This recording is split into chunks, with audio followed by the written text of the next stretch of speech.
Hi everybody, welcome back to NoPro Worship. My name is David Wesley. This week we'll be continuing our mini-series on guitar by looking at playing the guitar in the key of D. We'll be breaking down the primary chords of the key of D the same as we did with the key of G and the key of E in the last 2 weeks. The number one chord in the key of D is D. It's a sweet sounding but not particularly strong chord. I think it's a bit wimpy actually, because when you play it in its root position, which is the clearest, least ambiguous version of the chord, where the bottom note is the name of the chord, you're only using the top 4 strings of the guitar. So you don't have a whole lot of volume and not a whole lot of power with the lower strings gone. However, as you piano types may remember, you have different inversions of chords where you can change the bottom note. And the first inversion has an F sharp at the bottom, so you can add your thumb to the mix on the E string, and you can then include the bottom 2 chords. However, when you do that, again, it's not the clearest version of the chord, and unless you have a bass guitar really hammering out another D note, the chord kind of loses its center. So you end up using that version of the chord more as a transition from the number 1 chord to, for example, a number 4 chord.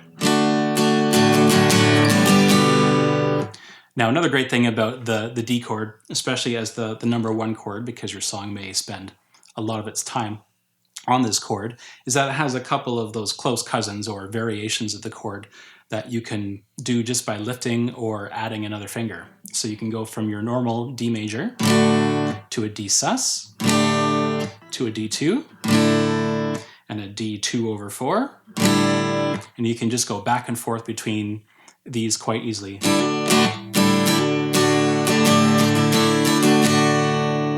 So it makes a very melodic key to play in.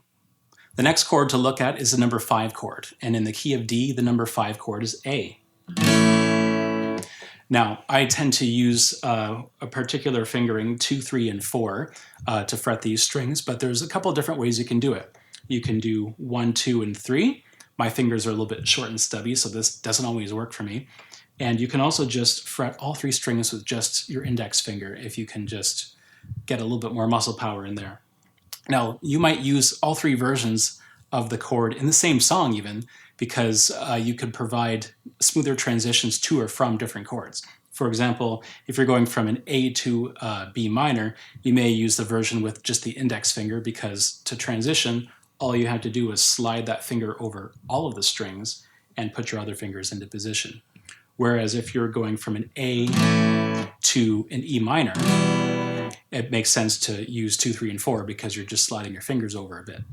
Now, probably the most advantageous one is the 1, 2, and 3, because then you can transition between the A major and the A sus with just adding another finger, and you can go to the A2 by just lifting a finger.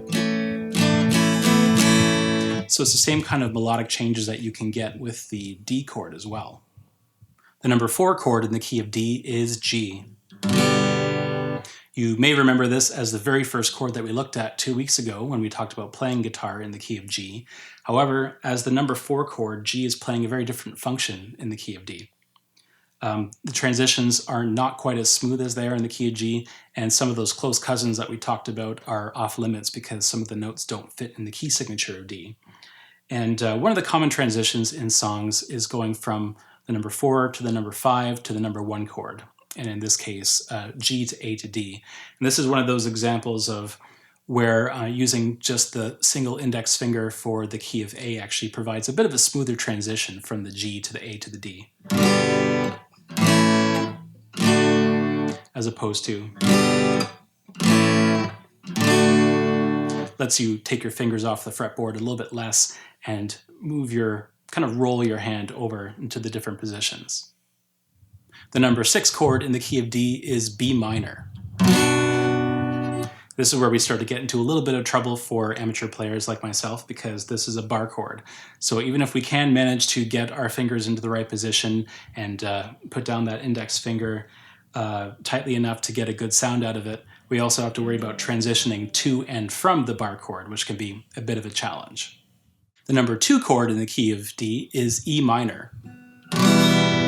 It's one of the easiest chords to play on the guitar, just 2 fingers. The great thing about E minor is that there's a few different variations of it that you can use to add some color or to make transitions to the next chords a little bit easier. For example, you can fret the top E string, gives you a little bit of an extra high note there, and that lets you transition back to a G chord quite easily by anchoring your pinky finger down. That way your hand doesn't get lost on the way. You can also turn this into an E minor 7th. It kind of softens that sound, and you can anchor yourself to transition back to a D.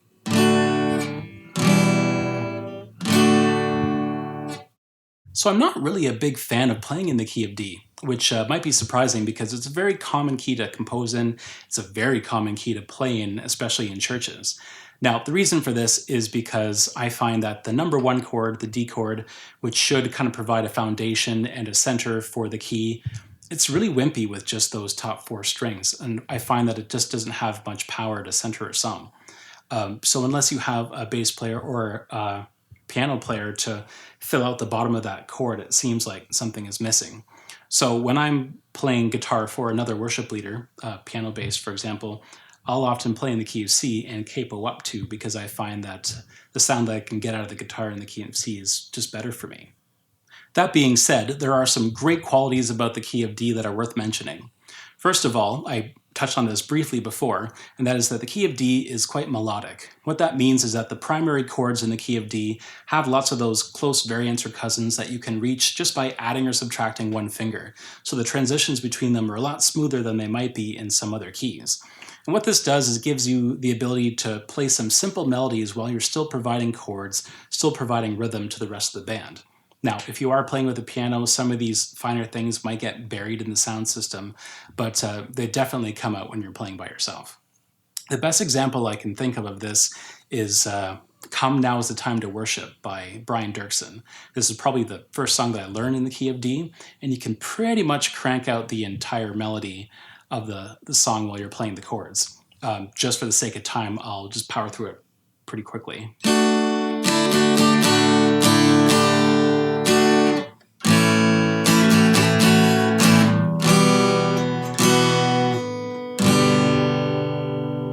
So that's something that you can't really do in a lot of other keys. The other great thing about the key of D is that it sits in a bit of a sweet spot between some of the more sharper keys and some of the flatter keys. Now, one of the consequences of this is that when you're playing in D, you have access to certain chords that exist outside of the key signature, but are still often used by songwriters when they want to provide a little bit of extra color or attention, or they're used in transitions like key changes. And when you're doing some of these extra chords in the key of D, they're easy to get to, they're not bar chords, and the transitions can be quite smooth. For example, you might have an A major chord, which is the 5 chord, turn into a minor chord. You might have the number 2 chord, E minor, turn into a major chord, E major. And often you have a chord that's called a flat 7 in the key of D, that's a C major, that exists completely outside of the key signature. And when you do this in some other keys, they end up, again, being bar chords or just difficult to get to. And one example of this is a Revelation song, and which is often done in the key of D.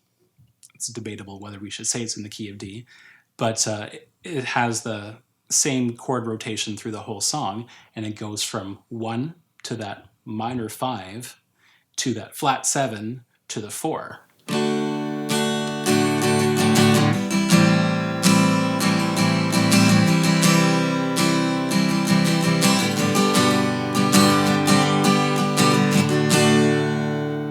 Thanks so much for tuning into this video on playing guitar in the key of D. Whether you're a guitar player or someone who plays with or leads guitar players, it's really important to know the strengths and weaknesses of different keys on the guitar and some of the challenges that they might have. I make these videos with the support of my patrons on Patreon. If you're interested in supporting this ministry, you can visit my page at patreon.com/DavidWesley. And please join me next Friday as we talk about playing guitar in the key of C.